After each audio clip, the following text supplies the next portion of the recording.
데이터 3.0으로 보는 메타버스라는 주제로 발표를 맡은 슈퍼트리의 이승목이라고 합니다. 반갑습니다. 저희 슈퍼트리가 이제 본격적으로 블록체인 사업을 시작한 지가 이제 한 2017년이니까 5년, 이제 횟수로는 한 6년 정도 된 것 같습니다. 그동안 되게 많은 일들이 있었습니다. 2018년, 2019년에 그 크립토 윈터 그 어려운 시기 속에서 저희도 살아남았고요.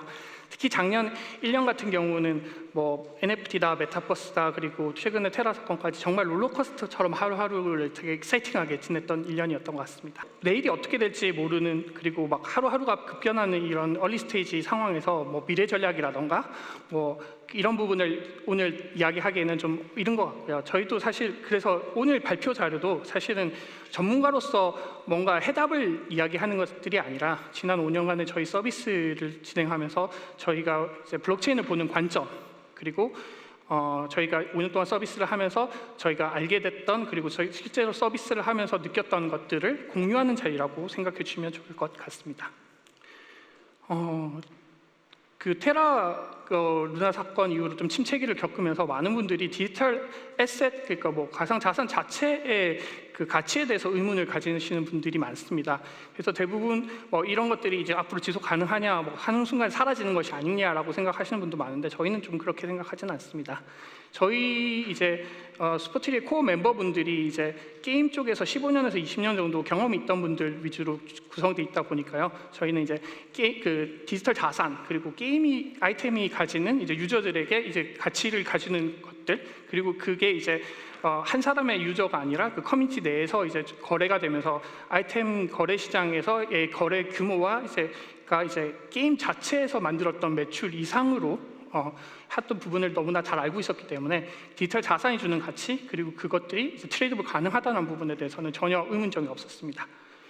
그런데 이제 또 반면에 저희가 또 가지고 있던 그런 레거시 시장에서 가지고 있던 문제점, 예를 들어서 데이터의 영속성이라던가, 예를 들어서 게임사가 망하면 그 데이터도 같이 사라지잖아요. 그리고 아이템 복제 문제, 그리고 각종 휴먼 에러, 사람들이 이제 그 운영자가 그 아이템을 횡령한다거나 여러 가지 이런 문제점이 있던 것도 너무나도 잘 알고 있었고, 그래서 블록체인이라는 기술을 처음 알게 됐을 때 지금 앞서 말한 이런 문제점들을 완벽하게 해결해 줄 수 있는 수단으로 되게 감명을 받았고요. 그래서 이런 이제 블록체인 사업을 시작하게 되었습니다.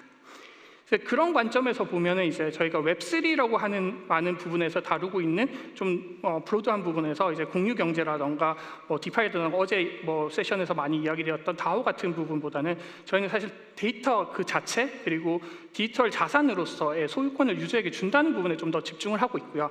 그래서 저희는 이 용어를 웹3 대신에 데이터 3.0이라고 해서 자체적으로 정의를 하고 있습니다.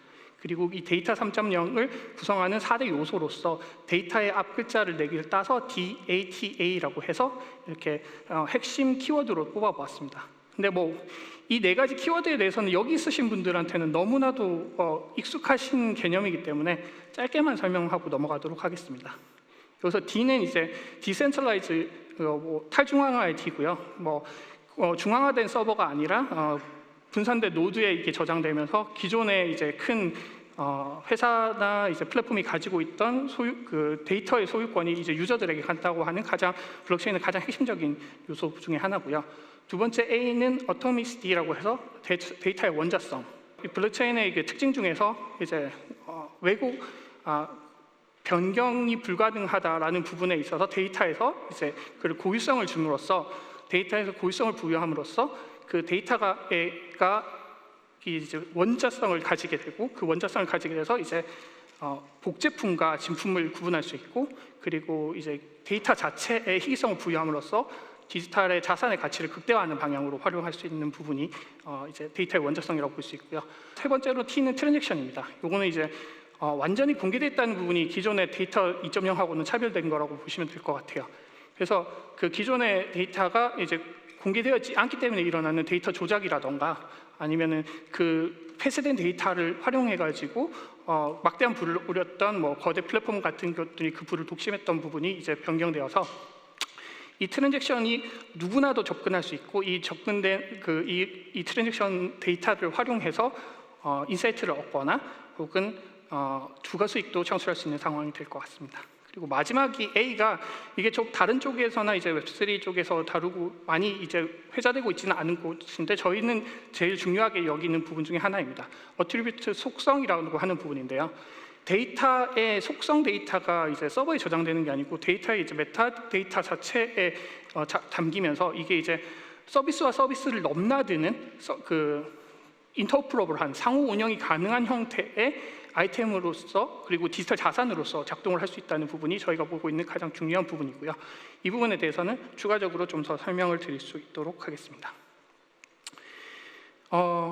이 상호 운영성에 대한 부분을 좀 증명하기 위해서 저희가 2019년에 크립토 도저라는 게임하고 도저 버드라는 게임을 런칭하게 됩니다.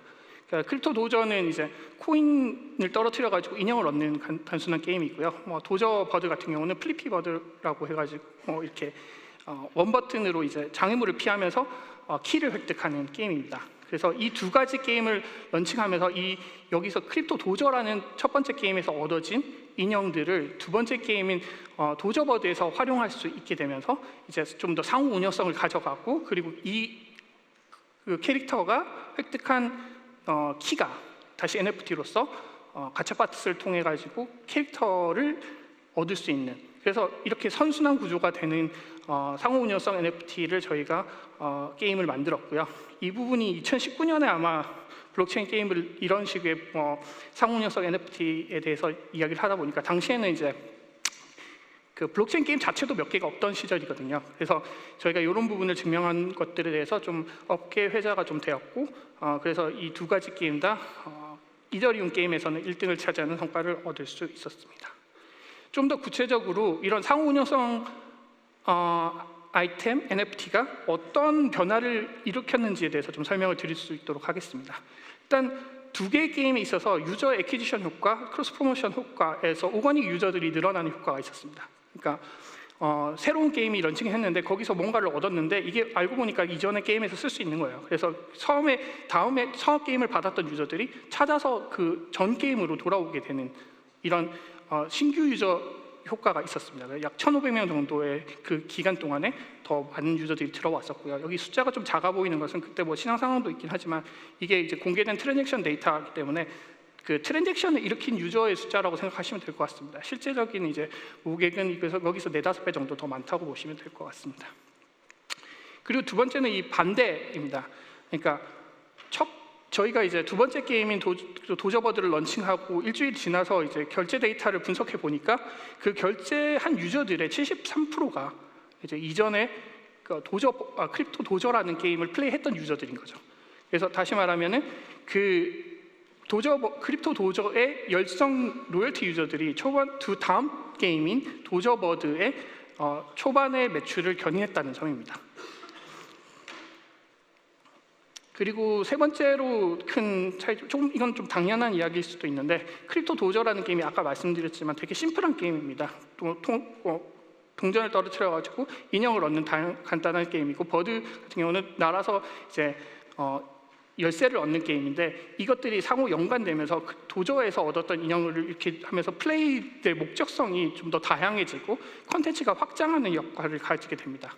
그래서 실제적으로 그 할 수 있는 것들도 더 많아지고 콘텐츠가 확장하는 효과가 있기 때문에 거기서 얻어지는 NFT도 점차적으로 10주간에 걸쳐서 2배 이상 증가하는 효과를 얻었습니다.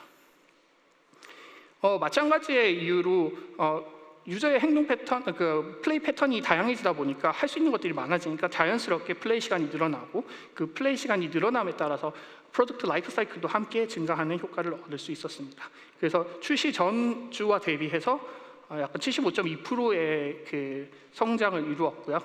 그래서 이렇게 상호 운영성 아이템이 이제 어떻게 활용하냐면 전혀 다른 두 개의 게임에서 브리지 역할을 하면서 이 그 컨텐츠의 확장 그리고 유저를 공유하는 그런 효과를 얻을 수 있다라는 부분을 저희가 증명해 내었습니다. 저희가 그 이전에 이제 이 두 가지 게임에서 얻었던 그런 인사이트를 기반으로 이제 플레이드 멤버스 플러스 NFT라고 해서 이제 이런 부분을 이제 저희가 좀 더 두 개 게임이 아니라 저희의 이제 전반을 아우르는 에코시스템, 저희 플레이뎁의 전반을 아우르는 에코시스템에 활용할 수 있는 상호 운영 NFT로서 멤버십 NFT를 런칭하게 되었습니다. 이거는 뭐 요즘에 가장 성공한 이제 NFT를 활용한 사업 모델로 각광받고 있는 PFP 프로젝트의 요소를 차용을 많이 했고요. 그래서 그것들을 이제 거기서 이제 여기서 나오는 캐릭터들의 IP에 대해서도 2차적인 수익화도 IP를 활용한 수익도 가능하도록 구성해 두었습니다.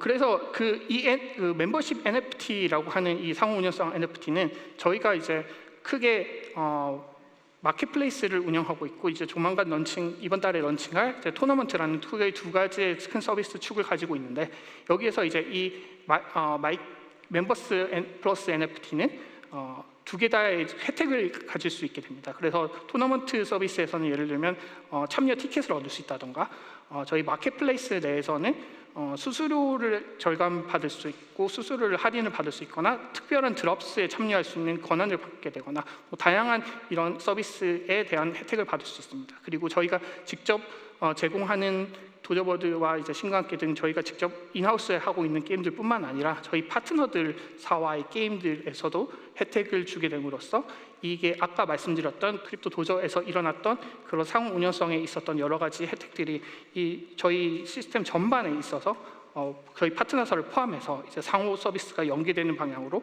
고민을 하고 있습니다. 그럼 메타버스 이야기를 좀 더 해보겠습니다. 저희가 메타버스에 대해서 좀 고민을 하다 보니까 이제 메타버스의 서비스를 사용하는 유저들의 패턴이 게임과는 좀 많이 달랐습니다. 게임 같은 경우는 이제 뭐 개발사가 어떤 목적을 주고 미션을 주고 거기서 모인 사람들이 사실 경쟁해서 누군가 이기기 위한 것들을 하는 패턴이 가장 일반적인 게임의 플레이 방식이었거든요. 근데 저희가 로블록스랑 뭐 그 마인크래프트 같은 메타버스에 어떻게 사람들이 활용하는가를 좀 지켜보니까 좀 더 커뮤니티성에 더 가까웠습니다. 그러니까 여기서 뭔가 목적성을 가지고 뭔가를 이기기 위해서 게임을 하는 게 아니고 자기들끼리 모여서 그냥 노는 공간이더라고요.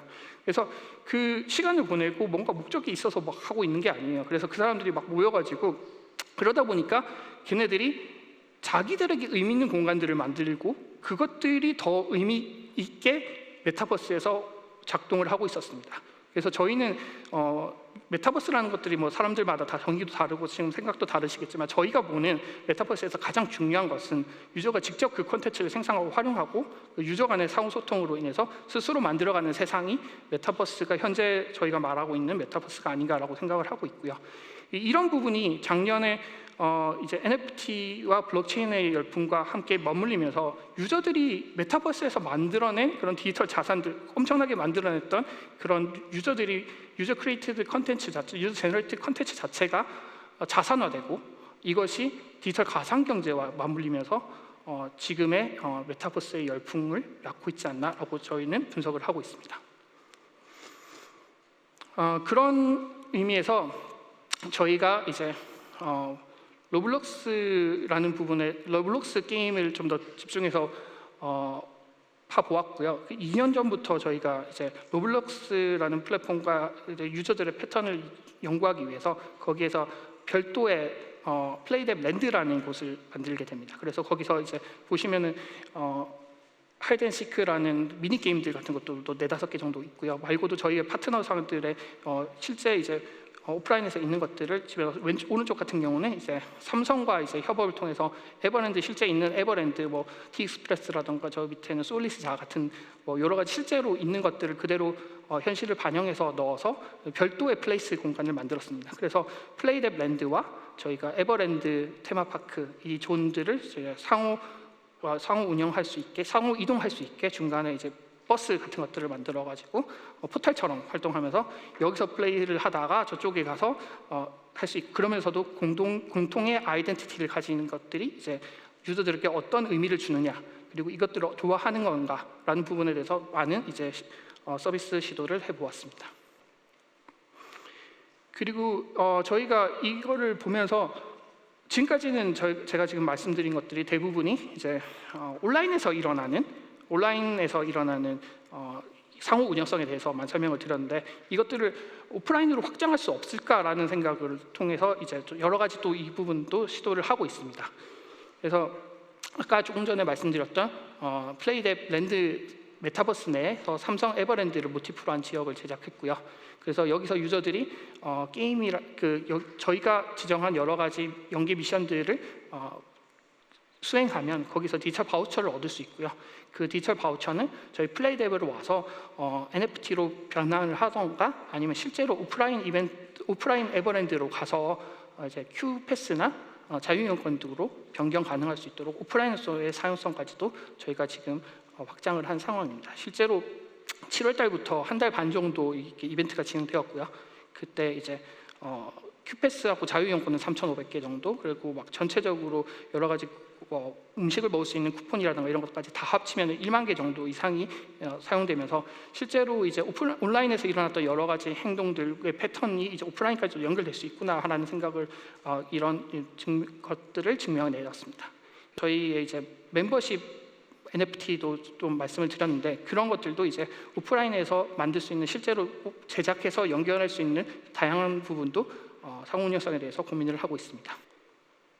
네, 그래서 지금까지 저희가 여러 가지 측면에서 게임과 게임 그리고 상호 운영성에 기반해서 게임과 게임 그리고 저희가 서비스와 서비스 그리고 국가를 넘어선 다양한 형태의 상호 운영성이 가능한 NFT 아이템에 대해서 설명을 좀 드렸었는데요. 저희가 진행했던 이런 것들을 좀 더 쉽게 적용할 수 있도록 저희가 이제 SDK까지 지금 이미 만들어 놓은 상황입니다.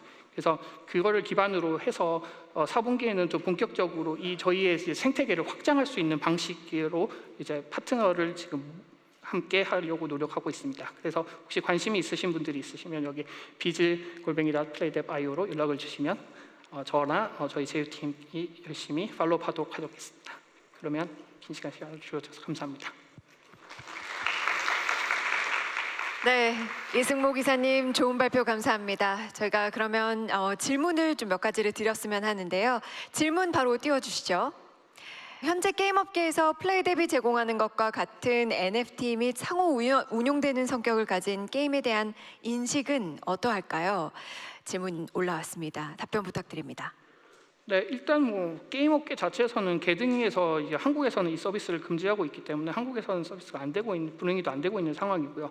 그럼에도 불구하고 대부분의 대기업들이 특히 우리나라에 제가 그래서 다른 나라 친구들한테도 물어봤거든요. 그랬더니 다른 나라 대기업은 아직까지 이렇게 안 뛰어들고 있는데 사실 우리나라는 그 NFT와 이런 부분에 대해서 블록체인 게임을 시도하지 않는 나라가 없잖아요. 그런 의미에서 아까 말씀드린 대로 게임 업계에 정말 있었던 사람이라면 디지털 자산에 대해서 가지는 가치에 대해서 그리고 그때 제가 말씀드렸던 여러 가지 레거시 시장이 가지고 있던 문제점에 대해서 너무나도 잘 알고 있기 때문에 이 부분은 점차 해결해 될 거라고 생각을 하고 있습니다.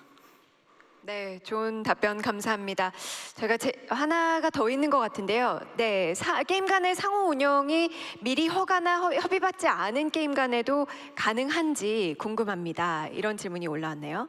결론만 말씀드리면 안 된다가 더 가깝고요. 사실은 그 데이터 자체가 가지는 것들은 거기서 활용성을 인정하고 거기서 그 서비스 메타데이터를 어떤 식으로 그 게임에 활용하겠다라는 것들이 주어지지 않는다면 사실은 이거는 불가능한 이야기입니다. 다만 그렇다고 하더라도 이게 개개인의 그 각각의 구분된 서버에 저장되어 있어서 이게 연동하는 과정들을 거칠 필요 없이 그 데이터 안에 저장되어 있기 때문에 거기에 대한 회사가 마음만 먹는다면 얼마든지 거기에 대해서 그 사용성을 줄 수 있고요. 심지어 거기에서 허락받지 않는 그 게임 간에도 원한다면 거기에 대해서 이제 그걸 활용해서 예를 들면 사실 그게 이제 뱀파이어 어택이다 이러면서 좀 사용되고 있는 방식이 좀 있는데요. 무언가를 가지고 있는 사람에게 NFT를 갖고 있는 사람에게 특별한 혜택을 다르게 줄 수 있는 방법은 또 존재하고 있습니다.